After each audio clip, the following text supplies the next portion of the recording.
This is Stan Stevens with Jamie Homeyer. And Jamie, good to have you in here for our interview on our political candidates running for the primary. And again, good to have you here. Thank you for having me, Stan. Jamie, we were talking a little bit about the assessor's position. So first things first, so before we get to that far into our conversation, let's talk a little bit about Jamie Homeyer. A little bit about yourself. Would you tell us, please? Well, my name's Jamie Homeyer, and I am married to Mike Homeyer. We just celebrated our 40th anniversary back in March. Congratulations. Thank you.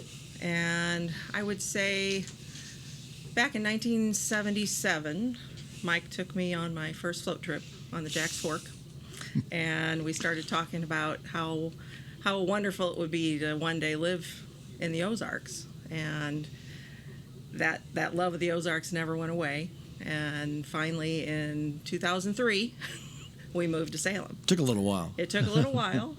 We started seriously looking in probably 2001, and it just took a while to find exactly what we wanted.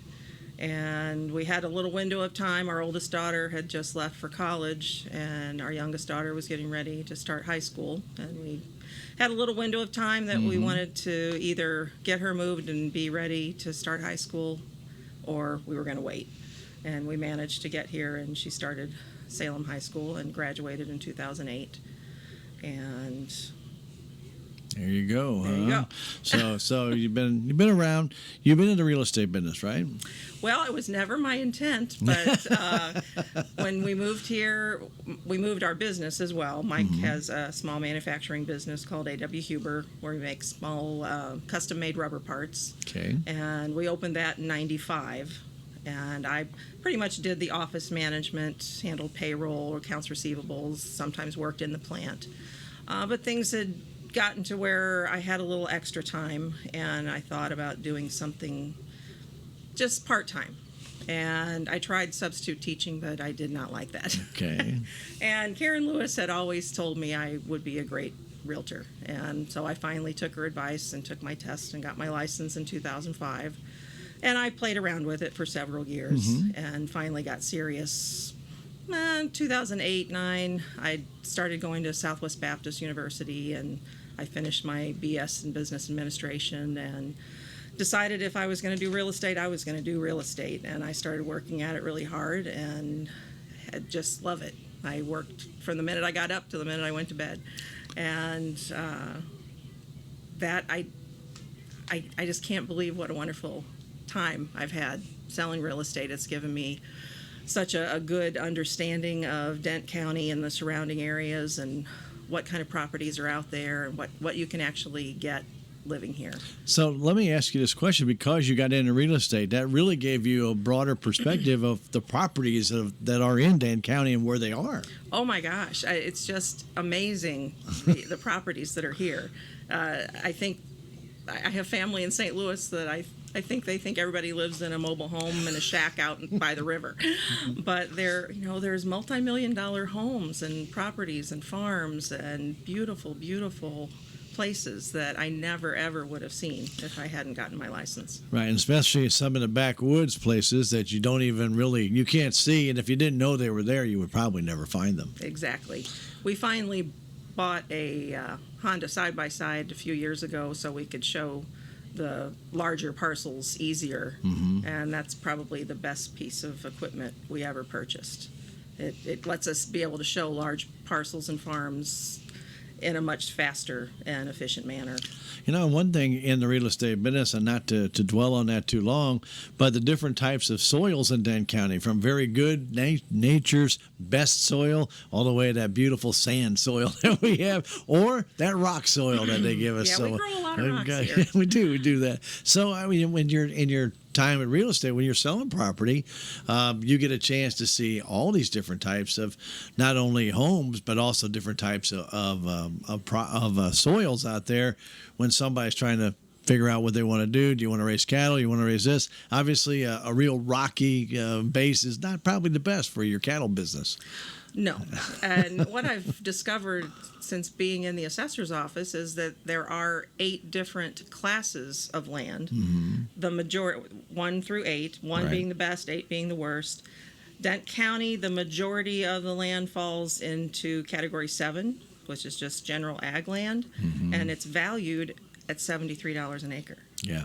Whereas selling it in the market, you're not going to sell it for that. Right. So it's really interesting to me when I look at what properties sell for as opposed to how they're assessed in the assessor's office. It's just completely different. And the land is it's a really interesting concept when we have a property, say it's 100 acres, and you sell, say you split it. I'm going to sell 50 to this person and keep this 50. There could be 4 different classes of land on that property. True. And the way we're set up right now, we have paper maps with all the areas drawn out by hand, and I have to figure how much was transferred and how many acres and all those odd-shaped pieces. It's kind of like a little puzzle, and it's actually kind of fun. I was going to say, so from the real estate business, Tina Whitaker retired, and you were appointed by the commission to take her place, and then the governor appointed you. And obviously, just what you're kind of telling me here, I'm sure part of those jobs as assessor, you really weren't familiar with having to go through and having to pick all those little pieces out and having to add them all up and try and figure out, what the assessment value is of a piece of property. I'm sure a little bit of that is being self-educated now, right? Yes, there is no training.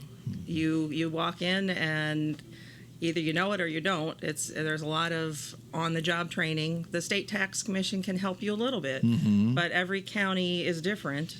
There's general reports that they want on different things constantly. Right. I mean, every other week they're asking for a new report on residential sales or commercial sales, or I can't even remember. I have to keep a list, running list, but I have been blessed that Tina has agreed to let me hire her back for a couple of days a month when I have those things come up. And she's been training me, and so that has been a godsend. So what made you want to be assessor? Is there something out there that you just said, you know what, I think this would be a good challenge? Or was it just, maybe, I don't know, real estate wasn't as challenging anymore? I don't know. What you tell me? Oh, no, real estate was very challenging. I always thought it was myself, but go ahead. But I did very well at it, and I enjoy it. But it is something that you have to do nonstop. You can't take time off. I mean, if you're doing real estate, you're doing real estate. 24/7. You answer that phone when it rings, Yeah. and you help people as best you can.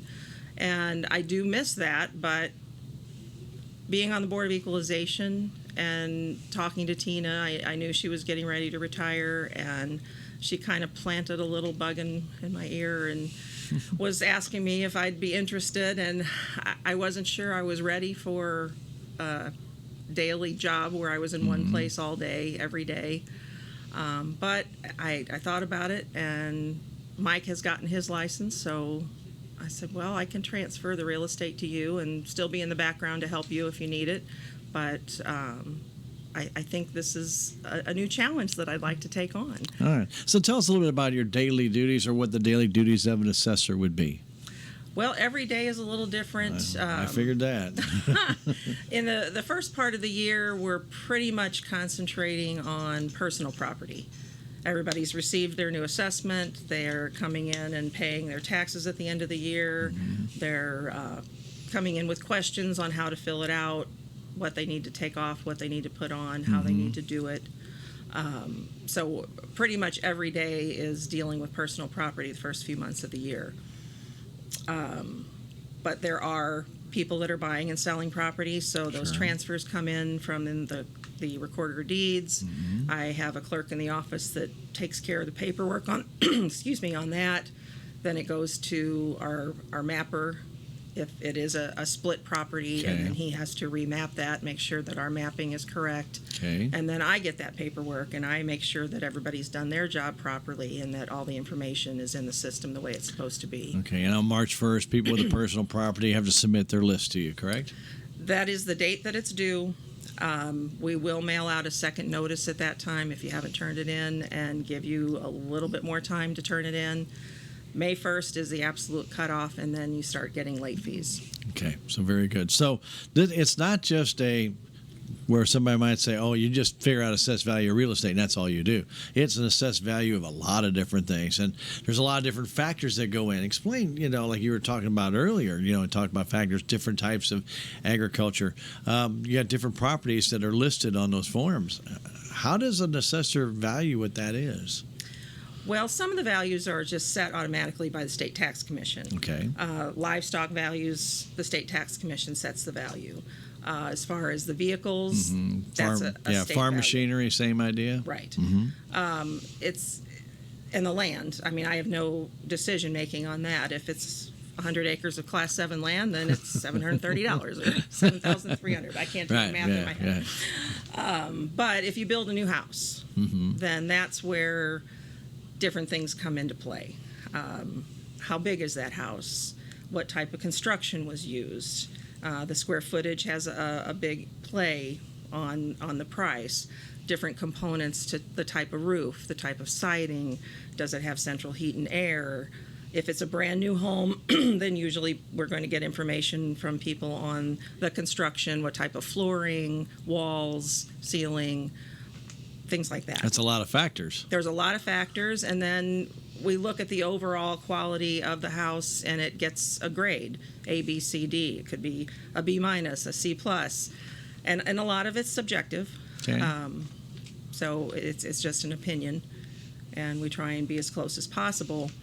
Something that I didn't really understand as a realtor is when you buy a home that is a residential house on 5 acres or less, the assessor's office will mail you a letter and ask you what you paid for it.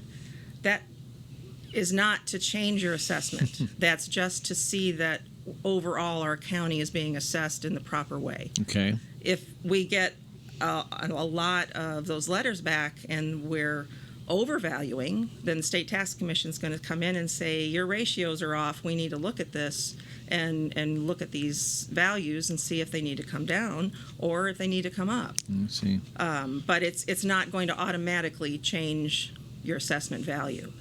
For instance, unless you decide to build something new, that's when your changes are going to happen. When you add a deck, improve, a garage. right? If you improve it in some way, Okay. we will eventually drive by and see that. Okay, very good. As you mentioned, you have to see every parcel. You're supposed to see every parcel in Dent County within 1 year. That's a lot of traveling. It is a lot of traveling.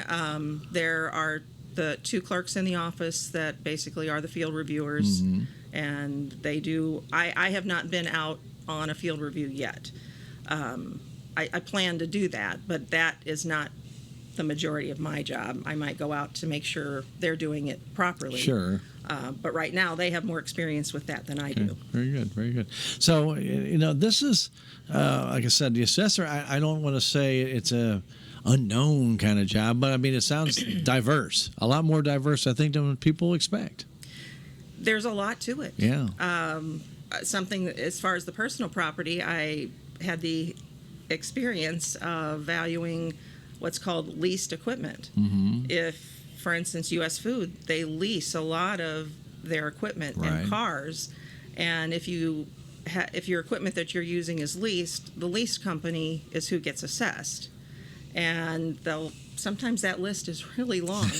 And we get those assessments in. It took me probably 2 weeks every day to go through every one of the leased equipment assessments and make sure the values were in there correctly. Right. And obviously the state kind of dictates things for you, like the amount of reimbursement per parcel, things of that nature. Yes, I don't remember what. It's not much. It's not a couple of dollars maybe. I think right now we're at 11,000 something in parcels. They don't like us to keep parcels separate. If somebody has 2 or 3 parcels in their name, and if they're all adjoining in the same section, they really want them all joined together because they do reimburse us per parcel. Yeah, well, not as much as they're supposed to at the high point. And very good. We're getting ready to close things up. Anything, I know it goes by in a hurry, doesn't it?